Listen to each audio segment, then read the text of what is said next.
Hi guys, welcome back to my channel, welcome to another video. তো সকাল থেকেই ভাবছিলাম যে ক্লাব কচুরি খাবো। তো এখানে যা বৃষ্টি চালু হয়েছে সকাল থেকে আর বেরোনো হয়নি। এখন বৃষ্টিটা কমেছে আর চারদিকটা দেখো কি রোদ্দুর উঠেছে।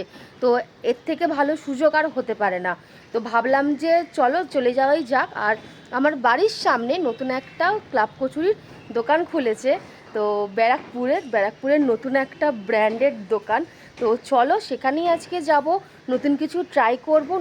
আর চলো দেখি কলকাতার ফেমাস ছাঙ্গানি ক্লাব কচুরিকে এটা টেক্কা দিতে পারে কিনা। তো চলো এখন যাওয়া যাক। চলে এসেছি ব্যারাকপুরে। এটা হচ্ছে ব্যারাকপুর স্টেশন। এখানে হচ্ছে ব্যারাকপুরের দাদা বৌদি রেস্টুরেন্ট। ব্যারাকপুর স্টেশনের বেরিয়েই ডান দিকে খুলেছে ওয়াও মোমো। তার পাশেই হচ্ছে দাদা বৌদি কিচেন, নতুন আউটলেট। এখানে পাওয়া যায় কড়াইশুঁটির কচুরি, ক্লাব কচুরি, সঙ্গে হচ্ছে কেসার জিলেপি, আরও অনেক কিছু। তো চলো গিয়ে দেখা যাক। এখানে এই যে বসে দাঁড়িয়ে খাওয়ার ব্যবস্থাও রয়েছে। দাদা বৌদি কিচেনের এতগুলো মেনু এখন পাওয়া যায়, তোমরা পজ করে দেখে নাও। এটা একটা ওপেন কিচেন, তাই এখানে সমস্ত কিছু হাইজিন মেনটেন করেই সব ফুড প্রিপেয়ার করা হয়।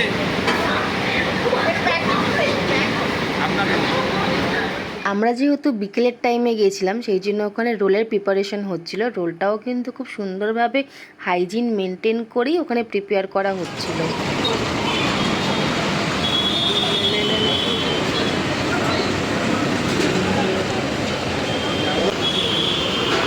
চলে এটাকে টেস্ট করি আগে, কাছে নিয়ে ক্যামেরাটা আগে দেখো। বিউলির ডালের পুর দিয়ে যে তৈরি হয়েছে ভালোভাবে বোঝা যাচ্ছে। এটা কচুরিটা একবার শুধু ট্রাই করে দেখি।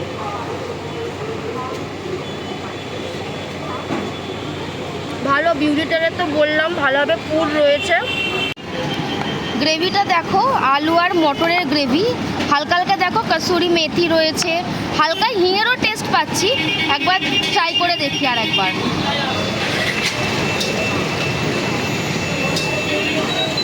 ভালো করে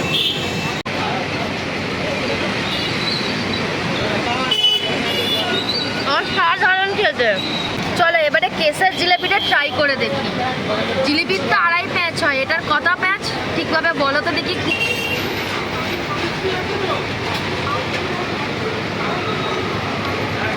জিলিপি যেমন খেতে হয় ওই রকমই। এটা আর আলাদা করে কি বলো, মিষ্টি তো আর খেতে হয়ে যাবে না, ভালো খেতে। তো চলো খাওয়া দাওয়াটা শেষ করি। খাওয়া দাওয়া শেষে তোমাদের সঙ্গে আবার দেখা করছি। তো গাইজ বেরিয়ে গেছি ওখান থেকে। তো দাদা বৌদি নাম আছে বলে যে খুব একটা ভালো খেতে লাগবে সেরকম কোনো ব্যাপার না। নর্মাল কলকাতার সাইডে যেরকম খেতে সেরকমই এখানে খেতে। আলাদা করে ব্র্যান্ডিং আছে বলে এর কোনো মানে নেই যে ভালো খেতে হবে। এর থেকে তো বেটার আমি বলবো দাদা বৌদির বিরিয়ানিটা ভালো খেতে। গাইজ ভিডিওটা এখানেই এন্ড করছি। দেখা হবে নতুন একটা ভিডিওতে। ততক্ষণের জন্য ভিডিওটা ভালো লেগে থাকলে লাইক, কমেন্ট অ্যান্ড সাবস্ক্রাইব করে দিও। এখনকার আসি।